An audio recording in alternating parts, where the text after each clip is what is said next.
A few minutes ago, I issued a mandatory veto to Senate Bill 1, the education funding bill. If the changes I have recommended are upheld, Illinois will achieve a tremendous feat. Our state will enact historic education reform. The matter now heads to the General Assembly, where I respectfully request lawmakers uphold the changes I have made to the bill. We all know that politics can be divisive. There has been a lot of debate in this building since I took office, and before that time too.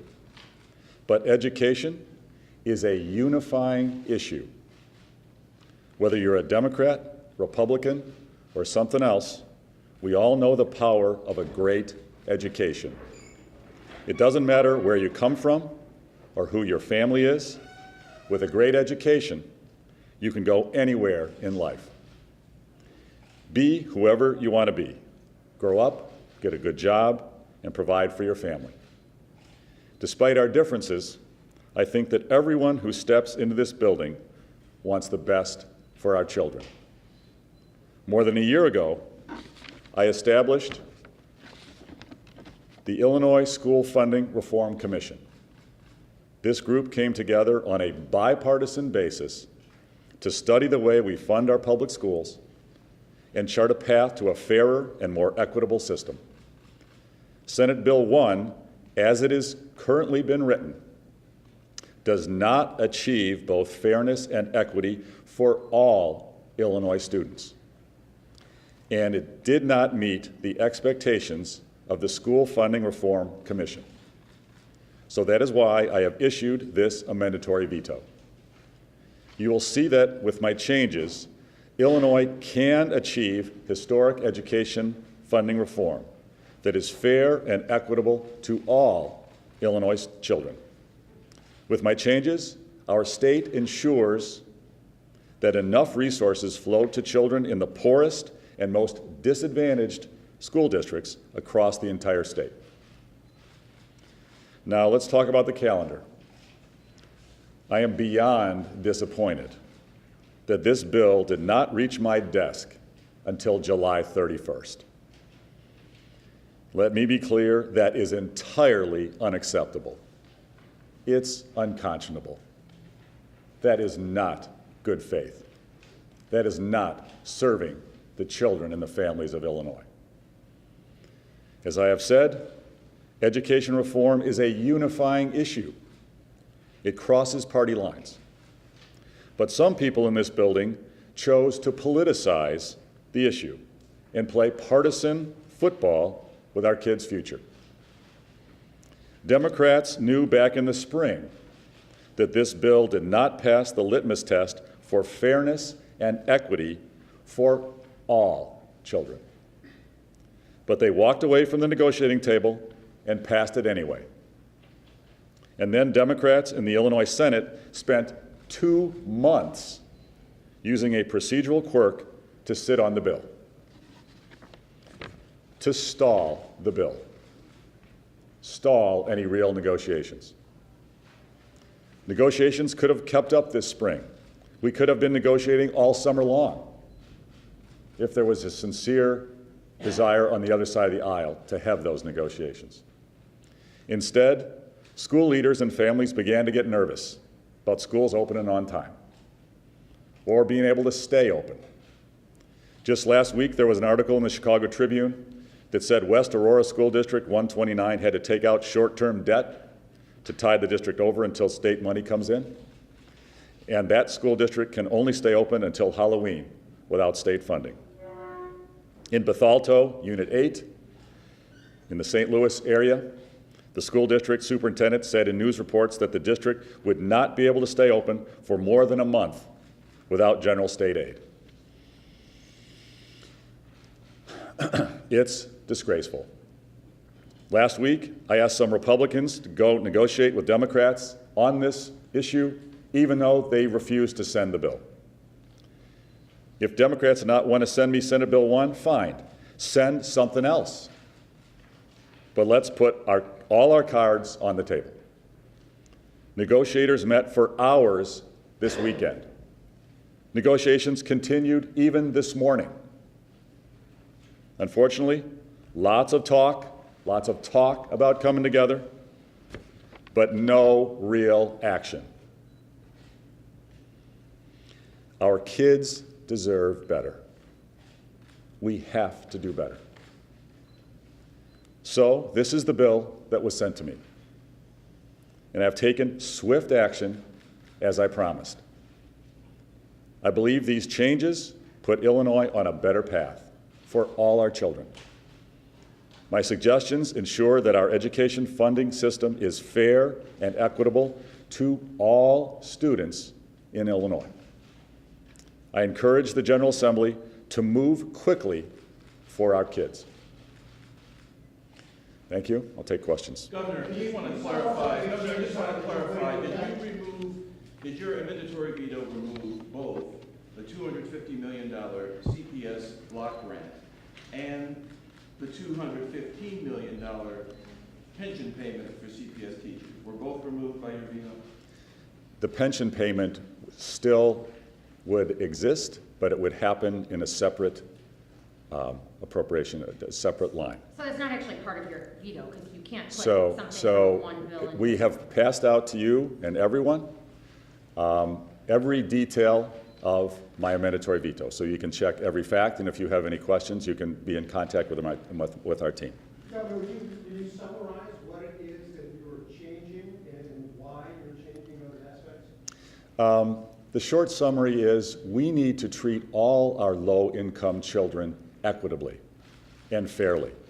We have low-income disadvantaged children in Chicago and in Waukegan and in Maywood and Blue Island and Rockford and Danville and Decatur and Springfield, East St. Louis, Carbondale. All of our children should be treated equitably. SB 1 in its current form basically took the significant increase in school funding that I have advocated for and diverted hundreds of millions of dollars of it away from the classrooms around the state and diverted it to Chicago, unfairly hurting children across the state and unfairly advantaging one school district, a school district that has mismanaged its pension systems for decades. The bill also includes massive new spending requirements in the future that ties legislators' hands, elected officials' hands, school superintendents' hands in a way that is unfair and unreasonable. We should have more school funding in the future. I have been a strong advocate for that, but we should not be forcing certain spending. We should not be tying the hands of elected officials. Governor, can you please address the possibility that with your veto, lawmakers either may not accept these changes or may not be able to override them, and then we don't have a school funding formula, and schools will possibly go out without one? I have issued amendatory vetoes to a number of pieces of legislation that's come to my desk, and there are a number of instances where the legislature acted, redrafted the bill to reflect exactly my amendatory changes, and passed that bill. And then I go on and support it. And I'll give you one example, and there are others. The automatic voter registration bill. That's a year to get an agreement on that. You can't wait a year. So I amendatory vetoed that bill immediately. They turned around and passed a new bill with exactly my changes. How long they choose to take to do it is up to the General Assembly, but they have done it. And I'm calling on them right now, pass a bill that reflects my changes, and we can move forward and have our schools open on time with fair funding for everyone. Governor, you immediately said that this is a Chicago bailout. The BGA and PolitiFact today said that's false by their analysis. Have you seen that? Have you reacted to that? That's been your argument all over downstate and in Chicago. The math is very clear. Springfield loses $500,000 for its low-income children under SB 1 versus my amendatory veto. There's a diversion of money away from Springfield. Decatur loses $1.6 million under SB 1 that I restore with my amendatory veto. It's harmless for everybody, so everybody gets at This is the diversion of money from all the schools around the state to one district. And let me be very clear, I care deeply about the families in Chicago. I care deeply about the low-income children in Chicago. I have personally advocated, my wife and I, and devoted our lives to improving the education quality for the children of Chicago. And with my amendatory veto, Chicago children, Chicago classrooms will receive almost $200 million more than under the current funding formula that's been in place for years. This is an improvement. My amendatory veto is an improvement for Chicago classrooms, for Chicago's low-income families, over the existing funding formula that's been in place for years. My amendatory veto helps all children in the state. What the amendatory veto prevents is a diversion, an unfair diversion, removal of money from the classroom to fund a broken pension system that deserves to be reformed and deserves to be treated the same way all teachers' pensions are treated. And I have said repeatedly, I support treating Chicago's pensions just like all the other pensions in the state. We should do that. It should be properly done. The right way to do it is not by inserting that action inside an education funding bill and diverting money from the classroom. Governor, you campaigned. The next step forward here is bill sponsors. Have you or other Republicans had any conversations with Senator Bernard trying to persuade him to consider or concur with your AV, and how have those talks gone? I believe that there are negotiations continuing today. I encourage those to continue. I hope the General Assembly takes action quickly. Our children deserve it. There is no reason to delay. My amendatory veto is there now. It's clear. I hope they concur and either vote to uphold my amendatory veto right there or pass a new bill, as they've done in the past with my amendatory vetoes, and get that to my desk immediately so I can sign it, so our schools can open on time with fair funding for all our children, including children in Chicago and around the state. Governor, talk of an $100 million voucher program seems to have entered discussions. How important to you is that as part of a final deal if you are to find a compromise with Democrats? I have been an advocate, strong advocate for school choice my whole life. I believe that parents who do not have financial resources still deserve to be able to choose a school that fits their child the best.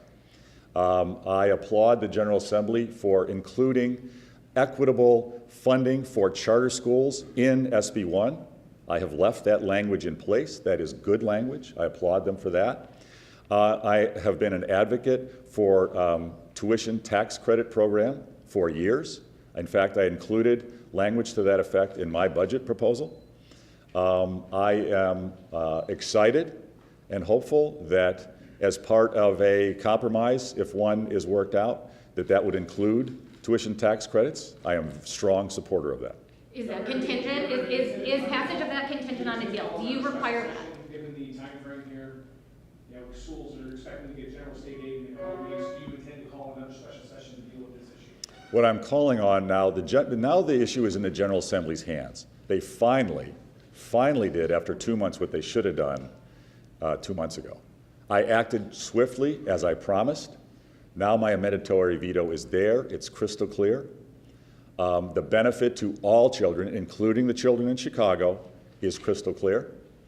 I am calling on the General Assembly to act quickly and support the changes I've recommended so our schools can open on time with fair funding for everyone. Yeah. Dave, just a second. I'm calling on Craig and then I'll get you. How much money that was going to Chicago under SB 1 is now going to districts throughout the state? Well, that's listed out on a website.